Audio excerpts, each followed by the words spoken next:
All right, sports fans, how's everybody out there doing?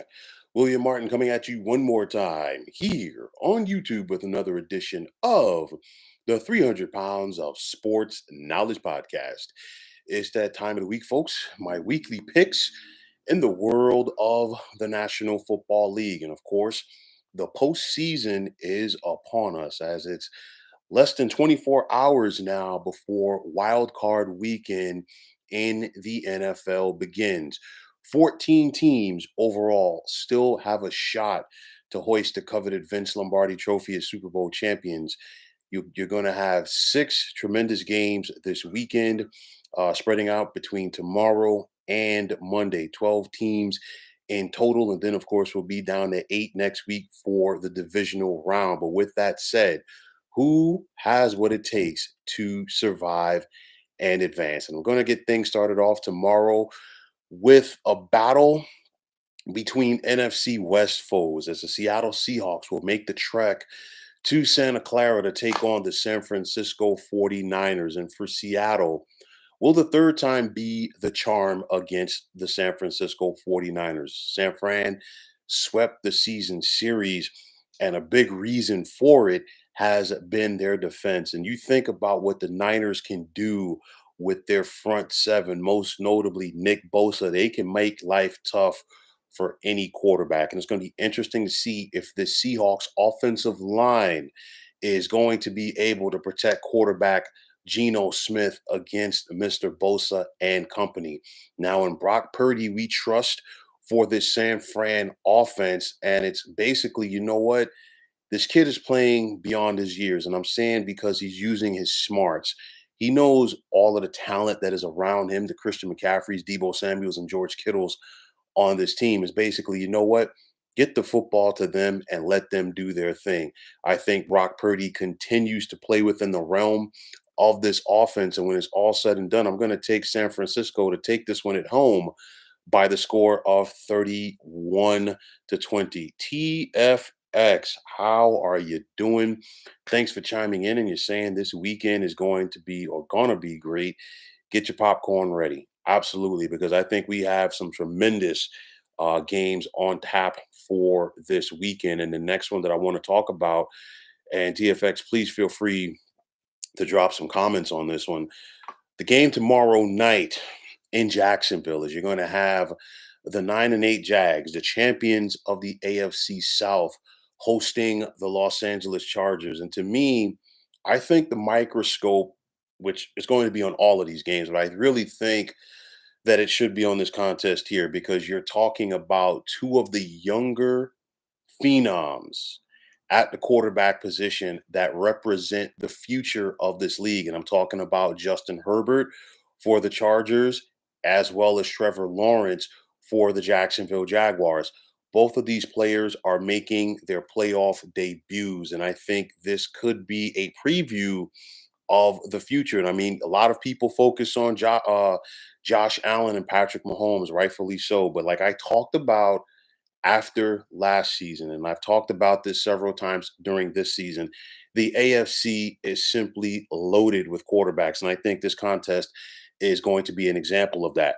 The Chargers are at a disadvantage from the kickoff due to the fact that Mike Williams, their star wide receiver, is not going to be available in this contest.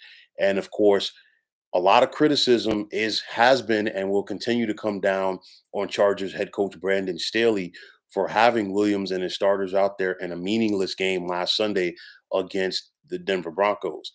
Now we have a scenario where you're in this game if you're Justin Herbert and you've lost one of your top threats in the passing game. That's going to be important. On the flip side, for the Jaguars, this team is rolling right now. They have come on strong to finish the season. They're believing in Doug Peterson. And of course, Trevor Lawrence is showing that he is the real deal at quarterback. And I know some people will want to downplay postseason experience. I get it. But when you have a head coach in Doug Peterson who knows what it takes to win a Super Bowl, I think those X's and O's will show up in this contest, as well as the absence of Mike Williams for the Lightning Bolts. And when it's all said and done, I'm going to take Jacksonville to win at home by the score of 27-24. Now, moving ahead to Sunday, you're going to have another rematch. As all of these games are rematches this weekend, and it's another battle between divisional foes. You're going to have the Miami Dolphins traveling to Western New York to take on the Buffalo Bills, the champions of the AFC East. Both of these teams split the regular season matchups. Both teams won on their home field. I think that the weather will be a factor in this game, kind of like how it was earlier this season when Buffalo could not overcome the Dolphins in South Florida. But for Miami, they are running into a buzzsaw right here. Buffalo already is a 13.5 point favorite in this contest. You figure if you're the Dolphins, you're attaching your hopes to a third string rookie quarterback in Skylar Thompson. No Tua, no Teddy Bridgewater in this contest. The Dolphins have all of the talent at the skill positions on offense in this game. They have talent defensively, but you're hanging it on Skylar Thompson to try to go out there and beat the Bills and try to go toe to toe with Josh Allen. Historically, for the Buffalo Bills, they have only lost one game at home in the postseason. And I've always talked about this. This is a huge advantage. And this is where home field advantage comes into play because nobody wants to go up to Western New York in December and January and play this team and have to deal with the elements. 28 degrees at kickoff, I think that favors into the Buffalo Bills.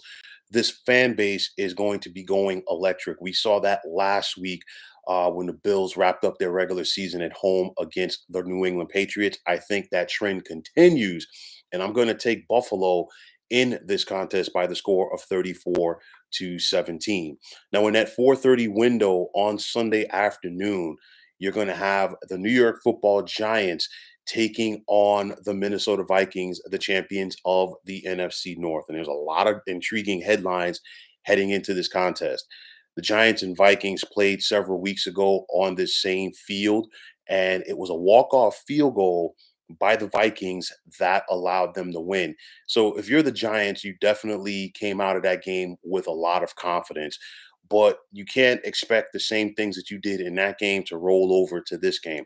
First and foremost, the Giants are a 3 point underdog in this game. I think what they have to do on both sides of the football, the Giants have to win third down because on offense, you got to keep the ball, move the ball efficiently down the field. And of course, if you're the Giants and you continuously possess the ball, win that time of possession battle, you're keeping that explosive Vikings offense on the sidelines.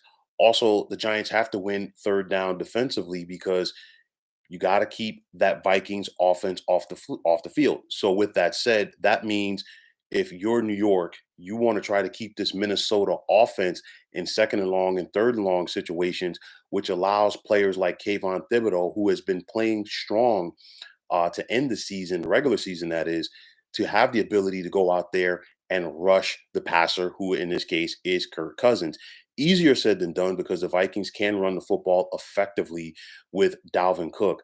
Now, we saw the first time around, this Giants secondary had their hands full with Kirk Cousins, pardon me, with Justin Jefferson, excuse me.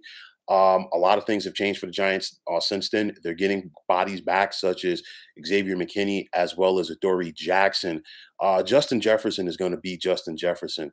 It's one of those where you have to pick your poison. Are you going to try to slow down the Adam Thielens and the TJ Hawkinsons of the world, or are you going to try to go out there and try to slow down Justin Jefferson? Again, I think the key is putting pressure on Kirk Cousins because Kirk Cousins has a good record against the Giants, but we've seen this in the past. Could it be a case of good Kirk Cousins or bad Kirk Cousins? We've got to wait and see. For the Giants, they have to go out there offensively and set the tone with their run game. I think the last time around, they showed the Vikings that they can pass the football with Daniel Jones, and credit to Giants head coach Brian Daboll, because if you go back against the first loss against the Philadelphia Eagles. Ever since then, he's opened up the passing game more because he knew that teams were stacking the box to try to slow down Saquon Barkley. So it's a scenario where this is Saquon's first time in the postseason as well. Obviously, he's playing for a contract. He wants to show his worth. Daniel Jones, his first time to the playoffs as well. A lot of these Giants, it's their first time to the postseason. Again, this team has not been on the playoff stage since 2016. The Giants have not won a postseason game since Super Bowl 42. So that gives you an idea of how long that it is. I think this is going to be a back and forth, nip and tuck game. But when it's all said and done, I'm going to take the Giants with the upset on the road by the score of 23-20. Now, on Sunday night, it's a battle of two teams that have no love lost for each other. And we're seeing this consistently throughout this wild card weekend as you have divisional foes meeting up. It's going to be the Baltimore Ravens traveling to take on the Cincinnati Bengals. And if this tune sounds familiar, these two teams met on the same exact field last week, and it was Cincinnati that got the best of Baltimore. The Ravens are once again going to be fighting an uphill battle. They know that there's no Lamar Jackson at quarterback. There's more than likely there's not going to be a Tyler Huntley at quarterback either, which means it's going to be the third string quarterback, Anthony Brown, once again. We saw the Cincinnati defense tee off on Anthony Brown and this Ravens offense last week. And I think the key for the Ravens in this contest, their defense has to go out there and play lights out. Easier said than done on this field against this offense because you think about Joe Burrow. If you cannot get to Joe Burrow, he will pick you apart like a Thanksgiving turkey. It's that plain and simple. Too much talent at the wide receiver position for the Bengals. And then, of course, you look at guys like Joe Mixon coming out of that backfield. If you're the Ravens, I think it's a good story for you to get to the postseason, but it's unfortunate that you're not healthy at the quarterback position right now. Cincinnati's a 9.5 point favorite at home. I'm going to take the under in this one because I do think Baltimore is going to give them everything that they have, especially since they just met last Sunday. But when it's all said and done, I am going to take Cincinnati to advance by the score of 24-17. And finally, on Monday night, you got the Dallas Cowboys traveling to take on the Tampa Bay Buccaneers. And this is a very intriguing game because both of these teams right here, they have the ability to get on a run and they have the ability to be one and done. And obviously, one of these teams is going to be one and done after this weekend. Now, if you're looking at the matchup on paper, you're obviously going to give the edge to the Dallas Cowboys. But at the end of the day, you don't, it's very difficult to bet against Tom Brady in the postseason because of his track record. And the bottom line is sometimes it's not pretty, but he simply finds a way to win, especially if this is a close game in the fourth quarter. I look at the intangibles. The Dallas Cowboys have to run the football with Tony Pollard. No ifs, ands, or buts about it. You have to take the ball out of Dak Prescott's hands. Dak did not have a good game last week. I think he and this offense want to come back and turn things around on Monday night, yes. But it's very telling when, like the old saying goes, whatever you cannot do always shows up at the most inopportune time.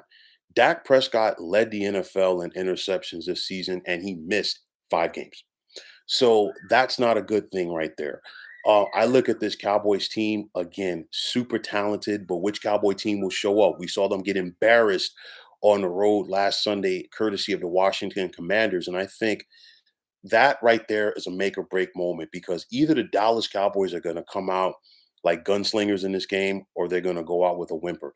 I think Dallas will come out motivated for this contest. Can they keep it up for 60 football minutes? That is going to be the important thing. I talk about the turnovers with Dak Prescott because you have a Bucks defense with that cover too. When it's on, they can make the best quarterbacks look bad. And obviously, Dak is not in that category. Now, on the flip side for Tampa Bay, you got the matchup. And of course, I'm talking about Tom Brady, who looks like he is back on the same page with Mike Evans. You can never leave Chris Godwin out of things. And the bottom line is, I know Dallas loves to move Micah Parsons around. But Tom Brady gets the football out very quick. So how is that going to neutralize Micah Parsons? The other thing is Trayvon Diggs. in that Cowboys secondary. It's feast or famine because he takes a lot of chances defensively.